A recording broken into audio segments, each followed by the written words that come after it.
The Boy in the Striped Pajamas, Chapter 2, The New House. When he first saw their new house, Bruno's eyes opened wide. His mouth made the shape of an O, and his arms stretched out at his sides once again. Everything about it seemed to be the exact opposite of their old home, and he couldn't believe that they were really going to live there.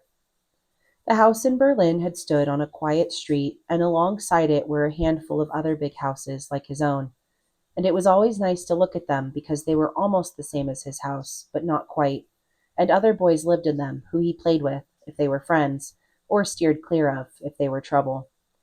The new house, however, stood all on its own in an empty, desolate place, and there were no other houses anywhere to be seen, which meant there would be no other families around, and no other boys to play with, neither friends nor trouble. The house in Berlin was enormous, and even though he'd lived there for 9 years, he was still able to find nooks and crannies that he hadn't fully finished exploring yet. There were even whole rooms, such as Father's office, which was out of bounds at all times and no exceptions, that he had barely been inside. However, the new house had only 3 floors: a top floor where all 3 bedrooms were and only one bathroom, a ground floor with a kitchen, a dining room, and a new office for Father, which he presumed had the same restrictions as the old one, and a basement where the servants slept. All around the house in Berlin were other streets of large houses, and when you walked towards the center of town, there were always people strolling along and stopping to chat to each other, or rushing around and saying they had no time to stop, not today, not when they had 101 things to do. There were shops with bright storefronts, and fruit and vegetable stalls with big trays piled high with cabbages, carrots, cauliflowers, and corn. Some were overspilling with leeks and mushrooms, turnips and sprouts, others with lettuce and green beans, courgettes and parsnips. Sometimes he liked to stand in front of these stalls and close his eyes and breathe in their aromas, feeling his head grow dizzy with the mixed scents of sweetness and life. But there were no other streets around the new house, no one strolling along or rushing around, and definitely no shops or fruit and vegetable stalls. When he closed his eyes, everything around him just felt empty and cold, as if he were in the loneliest place in the world, the middle of nowhere.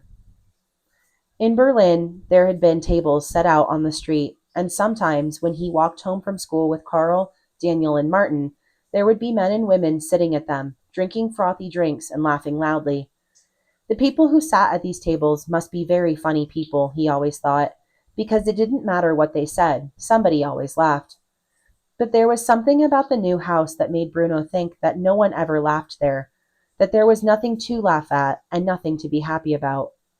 I think this was a bad idea, said Bruno a few hours after they arrived, while Maria was unpacking his suitcases upstairs. Maria wasn't the only maid at the new house either. There were 3 others who were quite skinny and only ever spoke to each other in whispering voices. There was an old man, too, who, he was told, was there to prepare the vegetables every day and wait on them at the dinner table, and who looked very unhappy, but also a little angry. We don't have the luxury of thinking, said Mother, opening a box that contained the set of 64 glasses that Grandfather and Grandmother had given her when she married Father. Some people make all the decisions for us.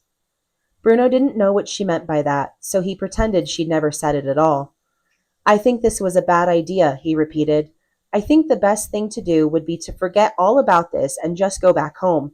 We can chalk it up to experience, he added, a phrase he had learned recently and was determined to use as often as possible. Mother smiled and put the glasses down carefully on the table. I have another phrase for you, she said. It's that we have to make the best of a bad situation. Well, I don't know that we do, said Bruno.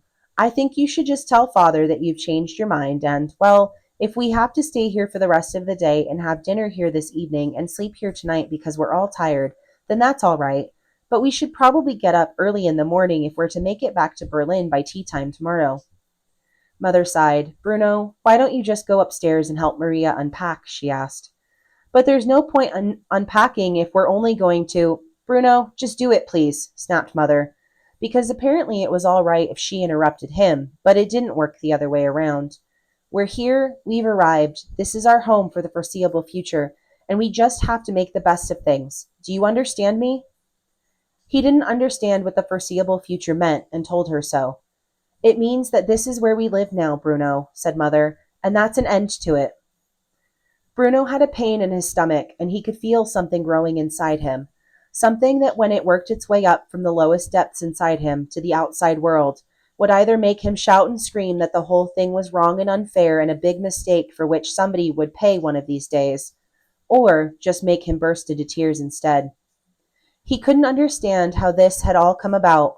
One day he was perfectly content playing at home, having three best friends for life, sliding down banisters, trying to stand on his tiptoes to see right across Berlin, and now he was stuck here in this cold, nasty house with three whispering maids and a waiter who was both unhappy and angry, where no one looked as if they could ever be cheerful again. Bruno, I want you to go upstairs and unpack, and I want you to do it now, said Mother in an unfriendly voice.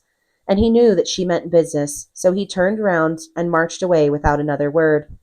He could feel tears springing up behind his eyes, but he was determined that he wouldn't allow them to appear.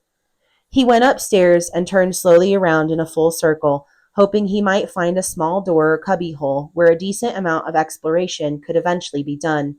But there wasn't one. On his floor, there were just four doors, two on either side, facing each other.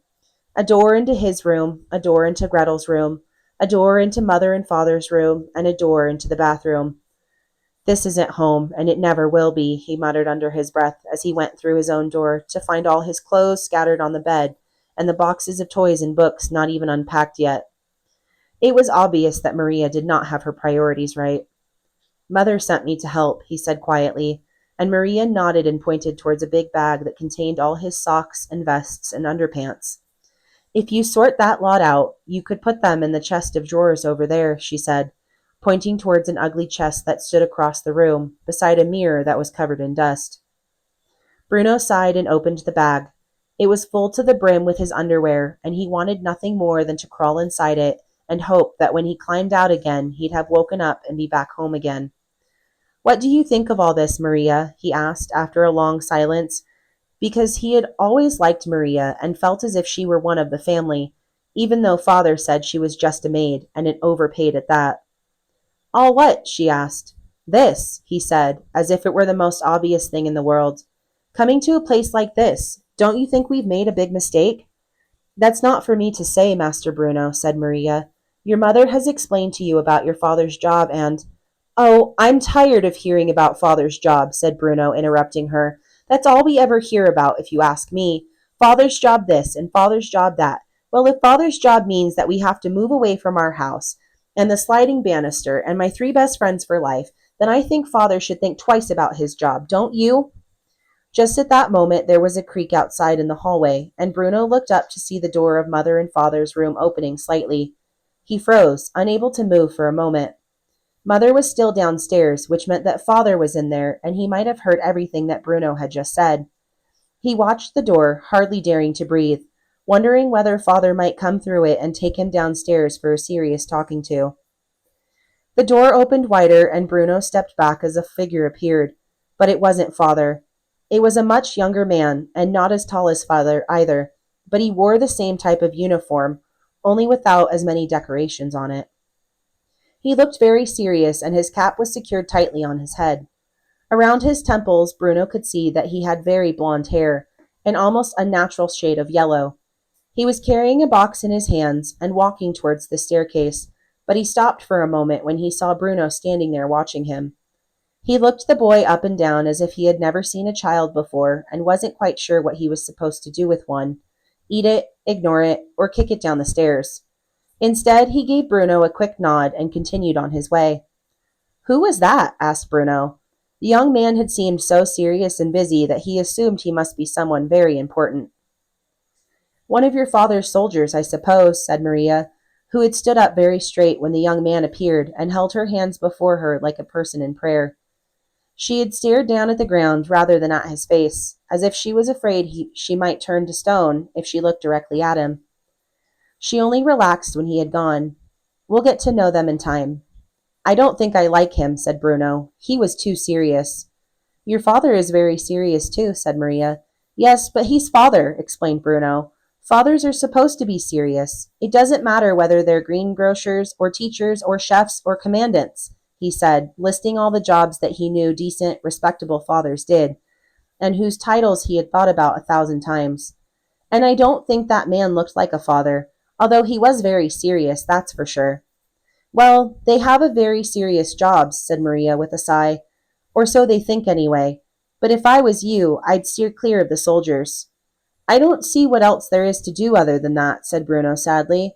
I don't even think there's going to be anyone to play with other than Gretel. And what fun is that after all? She's a hopeless case. He felt as if he were about to cry again, but stopped himself, not wanting to look like a baby in front of Maria.